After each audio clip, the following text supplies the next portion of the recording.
Hello दोस्तों, एक बार फिर से मैं हाजिर हूँ 9 जनवरी 2022 के इंपॉर्टेंट इवेंट्स के साथ। आप कंप्लीट वीडियो ध्यान से देखें क्योंकि लास्ट में आपको 2 क्वेश्चंस के जवाब देने हैं। आज का पहला क्वेश्चन है national water awards. National water awards 2020 के लिए अनाउंस किए गए हैं। इसमें किस राज्य ने टॉप किया है? तो नेशनल वाटर अवार्ड्स इसमें टॉप किया है यूपी ने। किसने? यूपी ने। ये देख लीजिए, हाल ही में मिनिस्ट्री ऑफ जल शक्ति इसके द्वारा नेशनल वाटर अवार्ड्स की घोषणा की गई।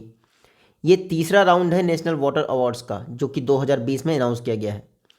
नेशनल वाटर अवार्ड्स इसमें यूपी ने फर्स्ट प्राइज जीता है। और ख़ास कर की बात यह है कि बेस्ट डिस्ट्रिक्ट का अवार्ड यूपी के मुजफ्फरनगर को मिला है। तो बेस्ट स्टेट रहा है यूपी और बेस्ट डिस्ट्रिक्ट रहा है यूपी का मुजफ्फरनगर। बेस्ट स्टेट यूपी है, सेकंड नंबर पे आया है राजस्थान, थर्ड नंबर पे आया है तमिलनाडु। अगर वहीं डिस्ट्रिक्ट्स की बात की जाए तो नॉर्थ जोन में टॉप किया है पंजाब के शहीद भगत सिंह डिस्ट्रिक्ट ने। साउथ जोन में तिरुवनंतपुरम ने टॉप किया है। वेस्ट जोन में इंदौर ने टॉप किया है और ईस्ट जोन में ईस्ट चंपारण ने टॉप किया है। तो नेशनल वाटर अवार्ड तीसरी बार जारी किए गए हैं, थर्ड टाइम जारी किए गए हैं मिनिस्ट्री ऑफ जल शक्ति द्वारा। यूपी और यूपी के मुजफ्फरनगर डिस्ट्रिक्ट ने टॉप किया है। 57 अवार्ड्स दिए जाते हैं 11 यानी 11 डिफरेंट कैटेगरीज में। देखिए, जो इंडिया की वाटर रिक्वायरमेंट है 2050 तक 1100 बिलियन क्यूबिक मीटर पहुंच जाएगी। हालांकि इंडिया के पास जो पॉपुलेशन है वर्ल्ड की वो 18% है। तो याद रखिएगा national water awards. Next question है पासपोर्ट सेवा प्रोग्राम। इसका सेकंड फेज लॉन्च हो गया है। मिनिस्ट्री ऑफ एक्सटर्नल अफेयर्स द्वारा किसके साथ पार्टनरशिप की गई है पासपोर्ट सेवा प्रोग्राम के सेकंड फेज के लिए? तो पासपोर्ट सेवा प्रोग्राम इसके सेकंड फेज के लिए पार्टनरशिप की गई है टीसीएस के साथ। किसके साथ? टीसीएस के साथ। ये देख लीजिए, एक्सटर्नल अफेयर्स मिनिस्ट्री इसके द्वारा टीसीएस टाटा कंसल्टेंसी सर्विसेज के साथ पार्टनरशिप की गई है पासपोर्ट सेवा प्रोग्राम के सेकंड फेज के लिए। देखिए, ये लार्जेस्ट ई गवर्नेंस प्रोग्राम है इंडिया का, जिसमें जो है टीसीएस हेल्प करेगा लेटेस्ट टेक्नोलॉजी को यूज़ करने में। तो ई पासपोर्ट प्रोवाइड किए जाएंगे जिसमें बायोमेट्रिक डाटा होगा और सिक्योर तरीके से ये बायोमेट्रिक इन्फॉर्मेशन को होल्ड करेगा। तो ई पासपोर्ट याद रखिएगा, ई पासपोर्ट जो होंगे ये इंटरनेशनल सिविल एविएशन ऑर्गेनाइजेशन की गाइडलाइंस पर बनाए जाएंगे। इंटरनेशनल सिविल एविएशन ऑर्गेनाइजेशन कहाँ पे है? ये मॉन्ट्रियल कनाडा में। बाकी आप देख लीजिए, जो नेशनल इंफॉर्मेटिक्स सेंटर है उसके अलावा इंडियन सिक्योरिटी प्रेस है नासिक में, उसके द्वारा इस पासपोर्ट के यानी ई पासपोर्ट के सिक्योरिटी फीचर्स डिसाइड किए गए हैं। इस समय इंडिया के फॉरेन सेक्रेटरी कौन है? हर्षवर्धन श्रृंगला। नेक्स्ट क्वेश्चन है हमारा, ओपेक द्वारा हैथम अल घाइस को नया सेक्रेटरी जनरल बनाया गया है। कहाँ से बिलोंग करते हैं? तो हैथम अल घाइस ये बिलोंग करते हैं कुवैत से। कहाँ से? कुवैत से।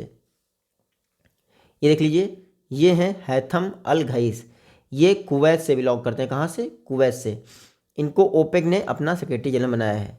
ओपेक ने कुवैत के ऑयल एग्जीक्यूटिव हैथम अल घाइस को अपना सेक्रेटरी जनरल बनाया है। बस ये याद रखिए, हैथम अल घाइस इन्होंने किसको रिप्लेस किया है? तो मोहम्मद बरकिंदो को रिप्लेस कर दिया है। ओपेक की बात कर लेते हैं, organization of petroleum exporting countries. OPEC की स्थापना हुई थी 1960 में। हेडक्वार्टर है बगदाद इराक में। सॉरी, ओपेक की स्थापना हुई थी 1960 में बगदाद में। हेडक्वार्टर है वियना ऑस्ट्रिया में।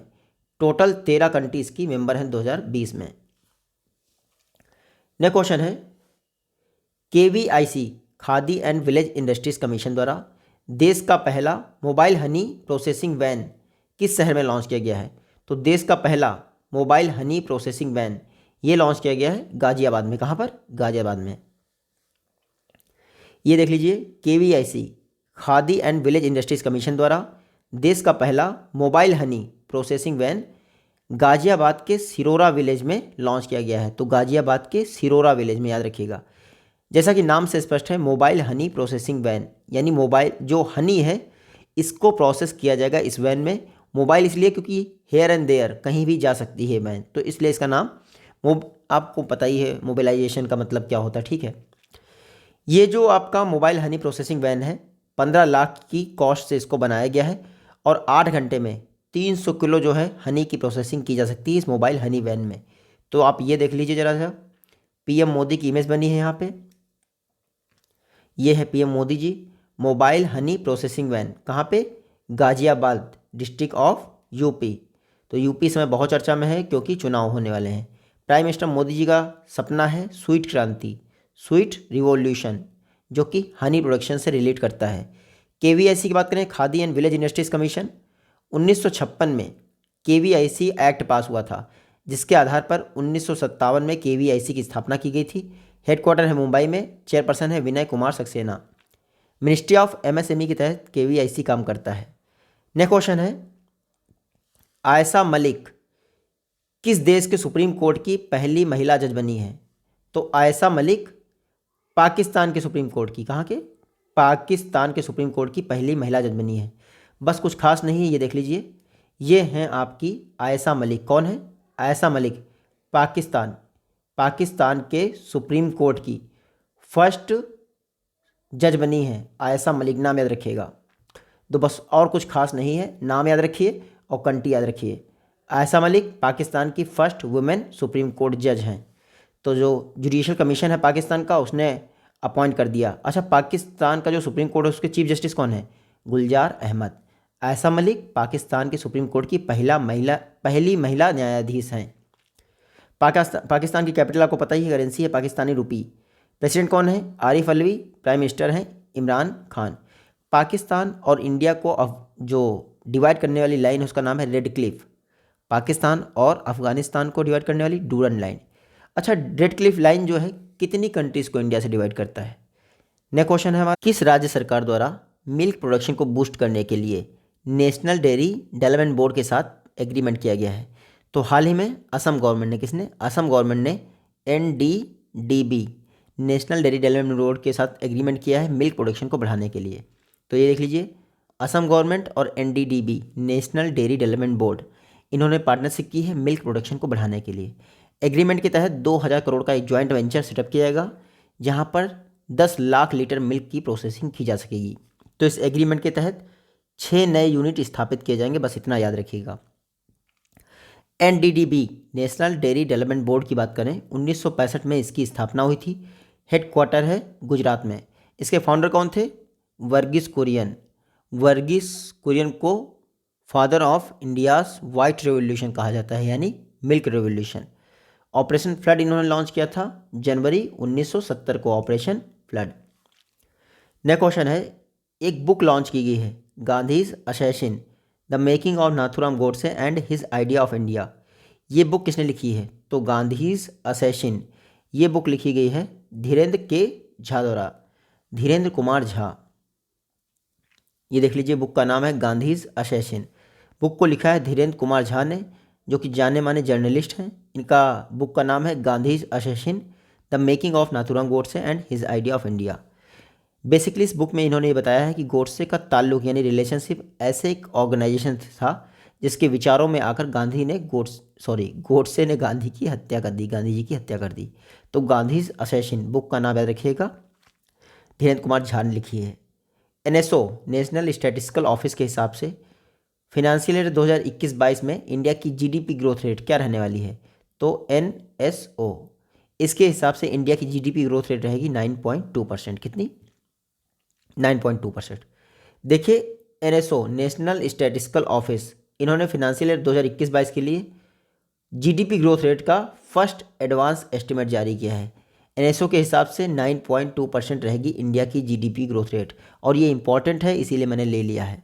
हालांकि NSO ने जब last year GDP growth rate बताई थी तो -7.3% बताई थी पिछले साल की, फिनेंशियल ईयर 21 की, और इस बार फिनेंशियल ईयर 22 की कितनी रही? 9.2%, याद रखिएगा। NSO की बात कर लेते हैं। नेशनल स्टैटिस्टिकल कमीशन 2005 में इसकी स्थापना की गई थी रंगराजन कमेटी की सिफारिश पर। हेडक्वार्टर है NSO का नई दिल्ली में, बिमल कुमार रॉय इसके चेयरपर्सन है। नेक्स्ट क्वेश्चन देखते हैं, जो अस्थमा होता है उसकी वजह से बॉडी का कौन सा पार्ट प्रभावित होता है अस्थमा अटैक की वजह से? तो अस्थमा अटैक की वजह से लंग्स प्रभावित होते हैं, लंग्स। कोविड-19 और अस्थमा दोनों लंग्स को प्रभावित करते हैं। चर्चा में ये है चिल्ड्रन अस्थमा पर एक स्टडी कंडक्ट की गई है। इसमें बताया गया है जो ट्रैफिक रिलेटेड एयर पोल्यूटेंट होता है उसकी वजह से लगभग 20 लाख बच्चे पीडियाट्रिक अस्थमा से प्रभावित होते हैं, मुंबई से लेकर लॉस एंजलिस। यानी पूरे विश्व में लगभग 20 लाख बच्चे, कितने, 20 लाख बच्चे किससे प्रभावित होते हैं, पीडियाट्रिक अस्थमा से। यानी जब गर्भाशय में होते हैं तभी उनको अस्थमा होने की गुंजाइश रहती है। तो चिल्ड्रन अस्थमा पर एनालिसिस किया गया है। लगभग 1.85 मिलियन बच्चे जो है पीडियाट्रिक अस्थमा से, यानी 1,85,000 बच्चे अस्थमा से ही पीड़ित हो जाते हैं इस दुनिया में आने के पहले। और ये होता है बेसिकली किससे, नाइट्रस ऑक्साइड, इसके पॉल्यूशन से, क्योंकि वाहनों से यही हवा जो ये गैस है ये निकलती है, बाद में अस्थमा का कारण बनती है, नाइट्रोजन डाइऑक्साइड, याद रखिएगा। नेक्स्ट क्वेश्चन है 2022 में जो सी ड्रैगन एक्सरसाइज होने जा रही है, कितने देश पार्टिसिपेट करेंगे। तो सी ड्रैगन एक्सरसाइज में 6 देश पार्टिसिपेट करेंगे। आपको नाम याद रखने की जरूरत नहीं, मैं बता देता हूँ कैसे। सी ड्रैगन एक्सरसाइज, इसमें क्वाड मेंबर रहेंगे, कौन, क्वाड मेंबर। उसके बाद साउथ कोरिया और कनाडा भी रहेगा। तो क्वाड मेंबर कौन है, इंडिया, ऑस्ट्रेलिया, यूएस और जापान, ये है 4 क्वाड मेंबर। उसके बाद कनाडा और साउथ कोरिया भी रहेगा, किसमें, जो आपकी सी ड्रैगन एक्सरसाइज होने जा रही है 2022 में। ये ग्वाम आइसलैंड पर होगी, कहाँ पर, ग्वाम आइसलैंड में होगी सी ड्रैगन एक्सरसाइज। 6 देश पार्टिसिपेट करेंगे, US, Australia, Canada, India, Japan, south Korea. तो याद रखिएगा sea dragon exercise Guam Iceland पे होगी, इंडिया, जापान, ऑस्ट्रेलिया, यूएस, ये मालाबार एक्सरसाइज के भी पार्टिसिपेंट हैं। देखते हैं हमारा नेक्स्ट क्वेश्चन क्या है। किस स्टेट इलेक्ट्रिसिटी कमीशन द्वारा या फिर किस इलेक्ट्रिसिटी कमीशन द्वारा पावर एंड एनर्जी कैटेगरी में स्कॉच सिल्वर अवार्ड जीता गया है। पावर एनर्जी कैटेगरी में दिल्ली इलेक्ट्रिसिटी कमीशन ने सिल्वर अवार्ड जीता है स्कॉच का। देखिए Skoch platinum, golden, silver category में अवार्ड देता है। अगर पावर एंड एनर्जी कैटेगरी की बात करें तो दिल्ली इलेक्ट्रिसिटी रेगुलेटरी कमीशन ने ये अवार्ड जीता है Skoch silver award. Skoch silver award Skoch group द्वारा दिया जाता है, जो कि एक थिंक टैंक है। स्कॉच ग्रुप जो है इंक्लूसिव ग्रोथ पे फोकस करता है। 2003 से स्कॉच अवार्ड दिए जाते हैं 3 कैटेगरी में, प्लैटिनम, गोल्ड और सिल्वर। तो एनर्जी एंड पावर की कैटेगरी में किसको मिला है, दिल्ली इलेक्ट्रिसिटी बोर्ड कमीशन को। नेक्स्ट क्वेश्चन है भारत का पहला multi dimensional adventurous sport expedition, इसको हरी झंडी किसने दिखाई है। तो देश में पहली बार multi dimensional adventurous sport expedition, इसका आयोजन किया जा रहा है हमारे देश के लोगों के द्वारा। इसको हरी झंडी दिखाई है राजनाथ सिंह जी ने। ये जो multi dimensional adventurous sport expedition है ये होगा कहाँ आखिर, तो हमारे इंडियंस लोग कर रहे हैं कहाँ पे, फ्रांस में। National institute of mountaineering and allied sports, जो निमास है वो फ्रांस में इसको ऑर्गेनाइज कर रहा है। इसको हरी झंडी दिखाई है राजनाथ सिंह जी ने। तो निमास के कर्नल कौन है, सरफराज सिंह।